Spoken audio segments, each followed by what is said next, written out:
friends, welcome back to my channel. If you're new here, hello, my name is Kay. I'm a professional home organizer and Soprano here in the Boston area, and I am here to inspire you to live a more organized life. Happy New Year! It is 2021 and congratulations on being here with me. I'm so glad you clicked on this video. 2020 was interesting. Remember how we all thought 2020 was going to be amazing? It was like, it sounded really cool. It was 2 20s in a row and it just seemed like it was going to be a really cool year. And then it was not. Well, it's 2021 now and it is actually Get Organized Month. If you didn't know that was a thing, it is a thing. And I know a lot of you have organization goals for the year 2021 because we've been at home a lot of the time and people have been looking around at their surroundings that they're now spending a lot of time in and going, ooh. Well, let's wipe all that away. Let's wipe all that away. In 2021, you can achieve your home organizing goals, but you got to change your mindset first. So before we do anything, before we get in there in those little spaces, we're going to get our brains right. We're going to get our mindset right. You can crush your home organizing goals in 2021. Let's do this. Let's do this.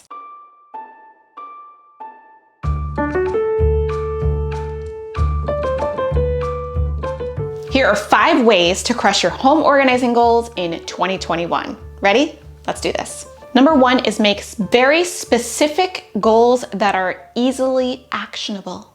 The best way to set yourself up for success is to set up a goal that is small, easily achievable, that you can actually do and finish and be proud of yourself. The worst way to get started on this home organizing journey is to set up a big organizing goal that says something like, I'd like to organize my entire house.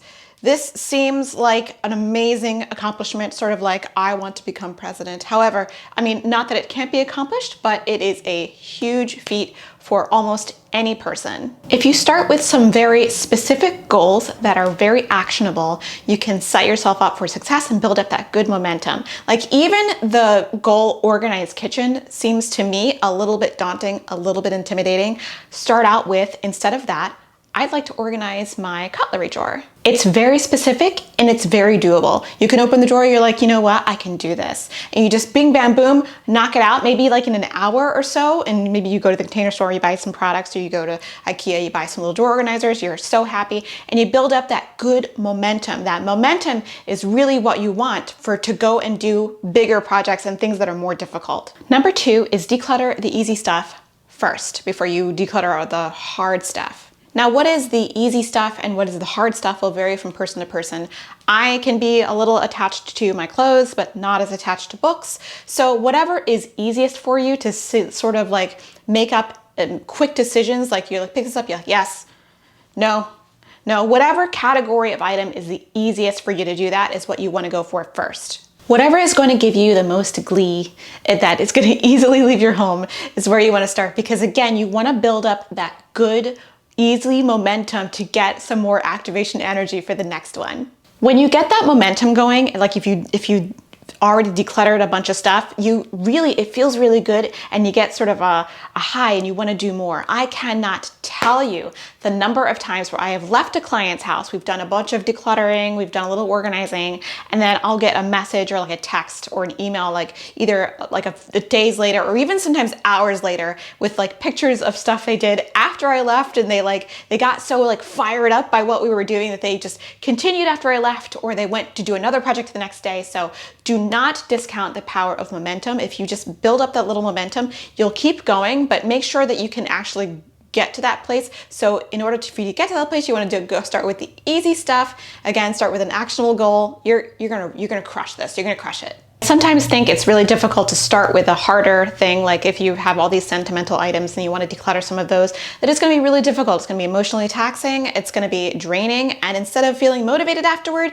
you might feel exhausted and want to take a nap or just want to step away from the project altogether and find it hard to start again. So again, start with something super easy, then work your way up to the hard stuff. Promise me, you'll thank me for it. Number 3, you want to recruit an accountability buddy. This works with organizing and decluttering your home the same way that a gym accountability buddy will work for you.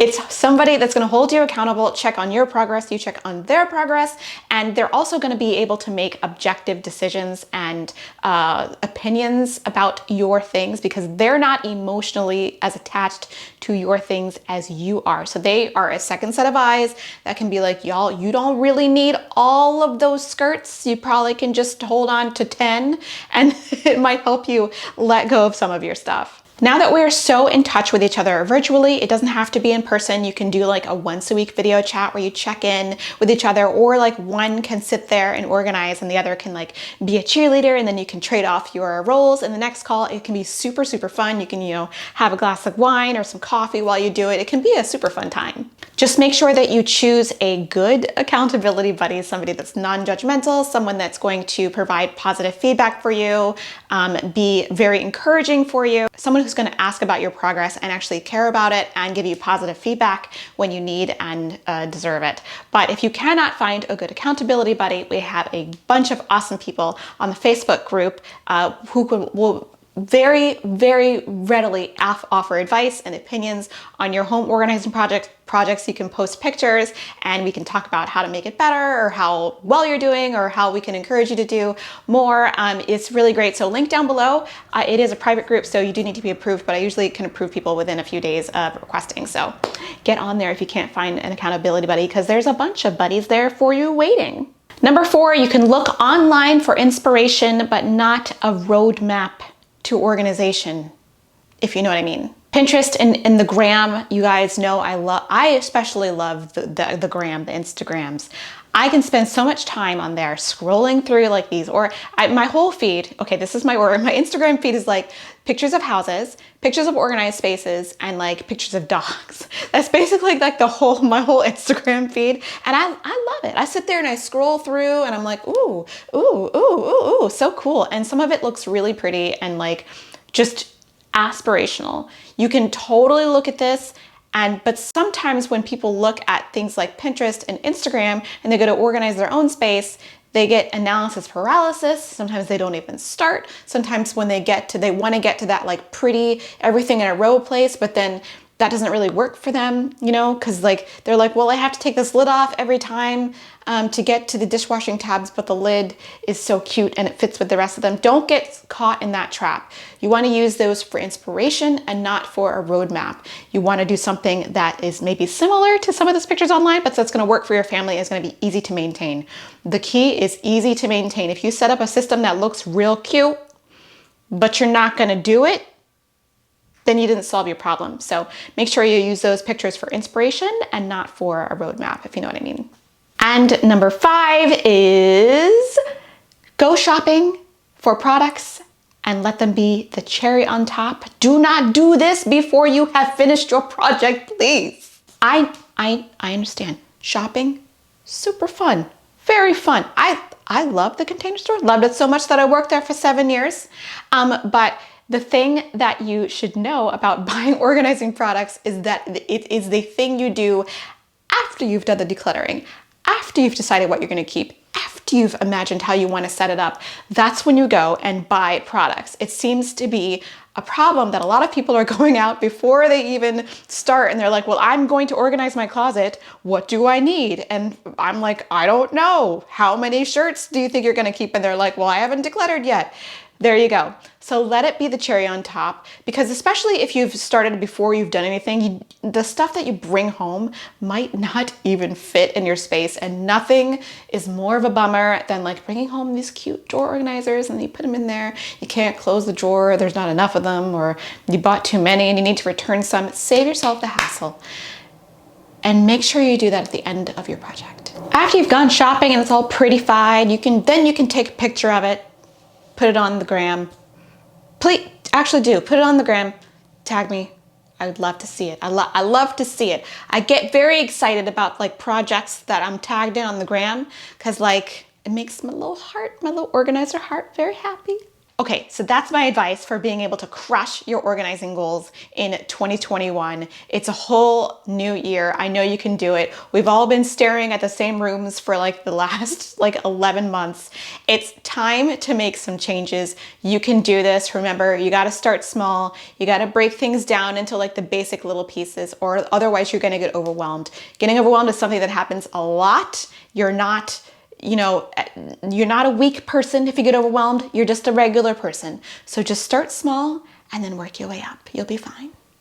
So now that we're at the end of the video, just a little bit of like housekeeping. I have, as you can see, made some changes to the branding of the channel, the art style of the channel, some of the delivery of the channel. I will just, a little disclaimer, a lot of the content that you're going to see over the next few weeks is pre-filmed because I'm taking a little bit of a break in January. So if I don't get to my email or my social as fast as I used to, just give me a little bit of grace. I am working on a new sort of workflow concept for 2021, and I think it's going to work really well for me. So I hope that you guys are excited for the stuff I have planned in 2021. I got some fire things coming at you this month. I'm super excited. In a couple of videos, I do talk a little slower and more measured, and it's because I'm trying to stop saying a lot of the time and put more thought into what I'm saying. So I slow down a little bit. So in some, you're gonna be like, why are you talking weird?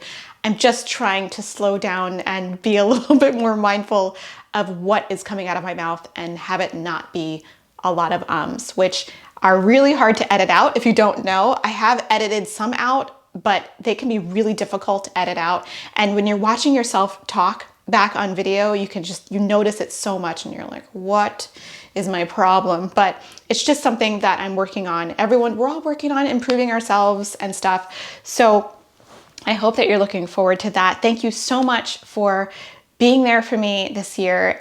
It's been a real help. It's been a real help because the real world has been sort of cut off, or not normal for 2020.